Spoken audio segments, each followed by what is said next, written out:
গাড়ির সামনে থেকে। আরে পূজা, কেমন আছিস? ও শ্রুতি, তুই? তা আমি তো ভালোই আছি, কিন্তু তোর অবস্থা দেখে তো মনে হচ্ছে তুই ভালো নেই। আর তুই এখানে কি করতে এসেছিস? আরে আমার একটু কাজ ছিল প্রপার্টির। ও আচ্ছা আচ্ছা, তুই এখন প্রপার্টি কাজ শুরু করেছিস, মানে তুই এখন দালালি করছিস, তাই তো? স্কুলে তো খুব পড়াশোনা করতিস, বলতিস আমি নাকি আইএস অফিসার হব, তা এখন দালালি কেন করছিস? আর আজকে আমাকে দেখ, আজকে আমি একজন সাকসেস বিজনেস ওম্যান, আর তুই এখন তো দালালি করে বেড়াচ্ছিস। আর এটা আমার বয়ফ্রেন্ড, ওর মাসিক বেতন কত জানিস? 5 লাখ টাকা। তুই তো কোনোদিন এগুলো চোখেও দেখিসনি এত টাকা।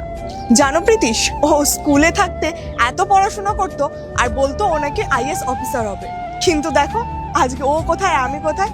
তুই জানিস আজকে আমি চাইলে একটা গোটা বাংলো কিনতে পারি, আর তুই?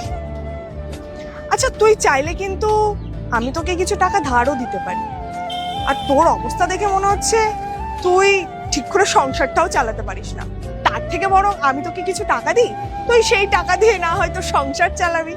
আরে পূজা, তোর তো ভুল হচ্ছে, ওরকম কিছু না। থাক শ্রুতি, তোকে আর বোঝাতে হবে না, তুই এমনিতেও অনেক কভার করছিস, এত কভার করতে হবে না তোকে। আমি তোর অবস্থাটা বুঝতেই পারছি। দেখ এমনিতেও তুই আমার ছোটবেলার বান্ধবী, তো সেই হিসাবে আমি তোকে একটা সাহায্য করতে পারি, দয়া করতে পারি। দেখ আমি আর আমার বয়ফ্রেন্ড ভাবছি আশেপাশে কোথাও একটা ভালো বাংলো কিনবো, আর তুই তো দালালির কাজ করছিস।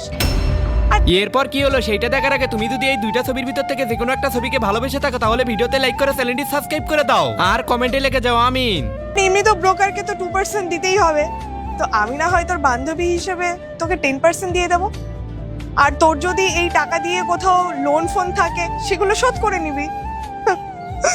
দেখ পূজা, তুই না আর চেঞ্জ হলি না, ঠিক কলেজ টাইমে যেমন ছিলিস এখনো তেমনই আছিস।